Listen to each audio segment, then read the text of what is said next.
Hello, I'm Kai Kocher, president of YYC Growers, and I'm also the farmer of Grand Trunk Veggies, which I farm with my partner, Laura Lee. And we are here today just doing a video series. We're going to help educate customers on how to use the Harvest Box and how to make some delicious food with it. So, hi, I'm Trotchie. I'm the chef at Last Best Brewing.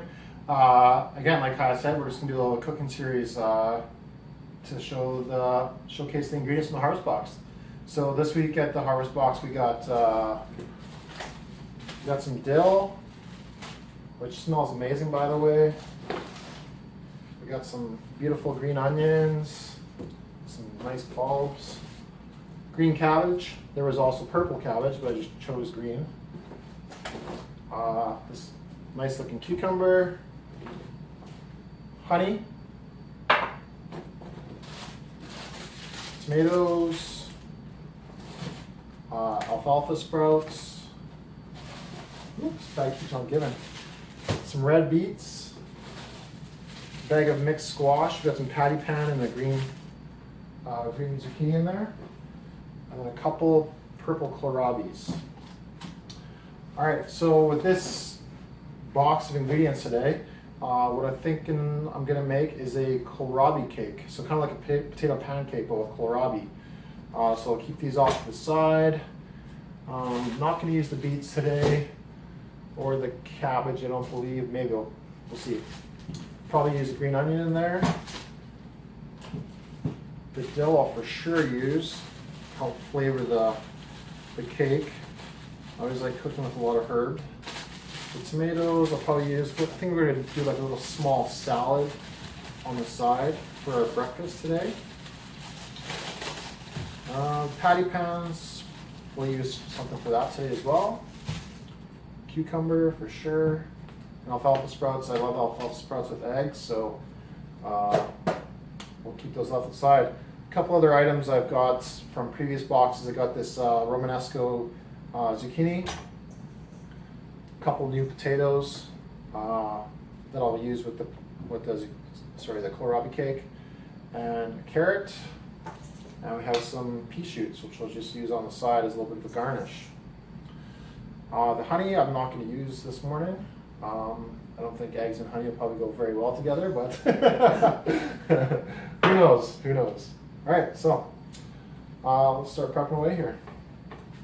So the first thing I'm going to do is I'm just going to trim up the kohlrabi, and I just take off the top and the bottom and peel off these little, what are these things, where the leaves grow from? yeah, just the stems from the leaves. And now, yeah, I mean, you notice that we didn't actually have any leaves on our kohlrabi when we got it, but when it came in the box, the leaves were still on them. Is that correct? It was, yeah. Now, as I understand, you're pretty familiar with using the tops of all these vegetables.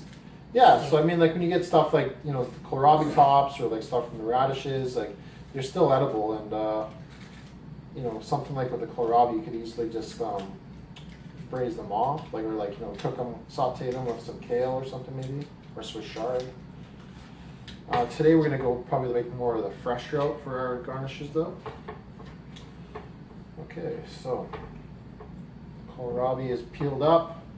While I'm doing that, so I'm just going to start grating the kohlrabi. So the kohlrabi is actually in the cabbage family. It's a brassica, and it has that really brassica, that strong flavor of a brassica, that really kind of like mustardy, spicy flavor. But what makes the kohlrabi a little bit unique is, if you can see while Adam is grating it here, it's really juicy. So there's a lot of moistness in it, almost like you'll notice later when we do the potatoes, it'll be very similar in texture to that. It's almost like an apple. All right, almost got that all grated up. So if you've never worked with kohlrabi before, one thing I always like to do is maybe just give it a quick taste before. That way you have an idea of how it tastes raw. And it's kind of sweet actually. Yeah, it is. Kind of has a bit of a, maybe a mix between an apple and a regular cabbage. I got a couple new potatoes. I'm going to grate these up as well. Oh, I was careful with those. Alright, got that all grated up. So where'd you get the idea for this, Adam, to do this? Well, I mean, kohlrabi doesn't seem like it's a very common ingredient that you normally see at a grocery store. So I'm kind of thinking about this stuff, and I was kind of thinking about when we're going to be making this. Doing a breakfast item, I was like, well, what am I going to do with kohlrabi? And kind of do a little bit of research on, the flavors of it and maybe some uses. Initially, I was going to maybe like dice it up and make like a hash, and then I kind of like came across the idea that well, let's make a little cake out of it as well. Okay, so I got that mixed up. I'm going to add some onion to it. I'm just going to use the tops of the green onion just today. Yeah, and they've been harvested really nicely. Like the bulbs on these are massive, so you can use them as a traditional onion, but the tops are still really fresh, so there's no reason why you can't just use the green top as well. And that's something that we really want to communicate in this video series as well. It's just like how much when you see what you're getting in the box, a lot of the times it'll like what you're used to getting from the grocery store. You have those items, but then there's all these other parts of the vegetable that you can actually use that are really good for you and that are storing like tons of nutrition and that you can eat in a bunch of different ways. So the kohlrabi tops are one example. The green onion or the onion tops on like a more traditional onion are another example. Exactly. So there's a lot of good value with all the vegetables you get from the harvest box. All right, some fresh dill. It's probably about a tablespoon or two worth. Give it some salt, pepper.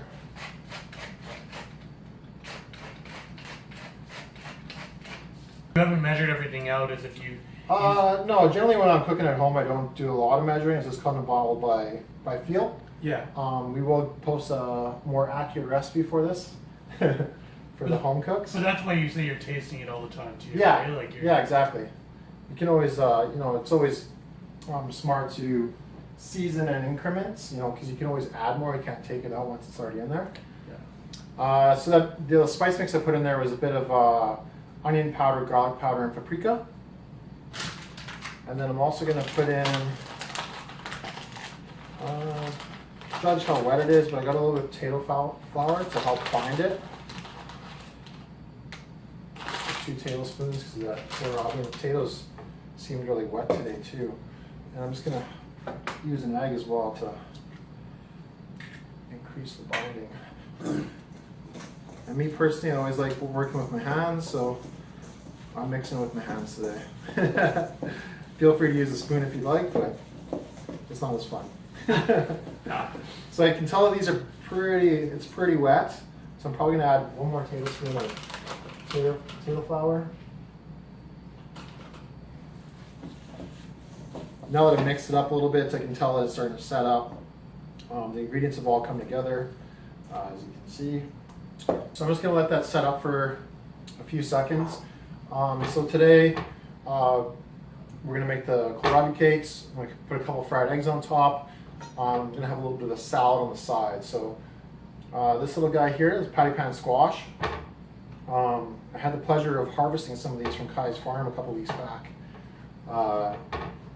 And just like an amazing little squash. And I know that some of the some customers have been getting these Romanesco and the patty pan in their boxes and have not been super familiar with them, which makes sense. They look totally different than a regular zucchini, but they're actually just a summer squash. They have a very similar flavor.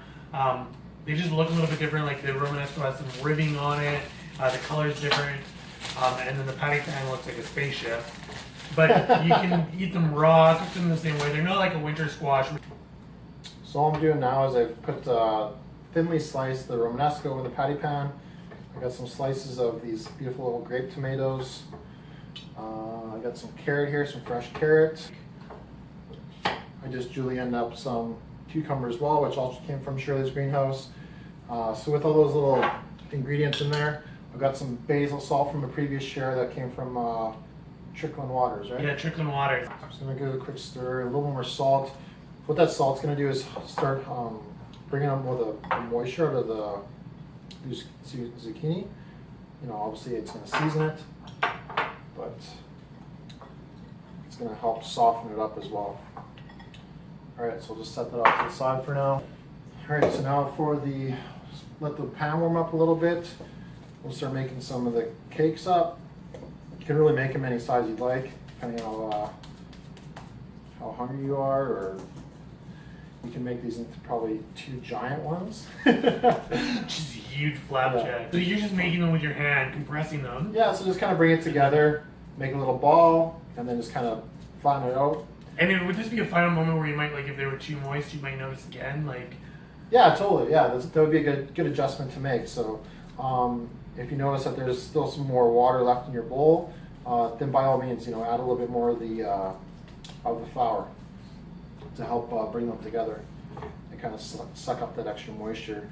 So we got about 2, 4, 6, about 7 cakes out of that. And what are you finding with the harvest box at your home? So you have your own harvest box that you're cooking with? Yeah, totally. So honestly, I think it's been great because for me it kind of forces me more to eat at home rather than say eating out, which I hear from a lot of people.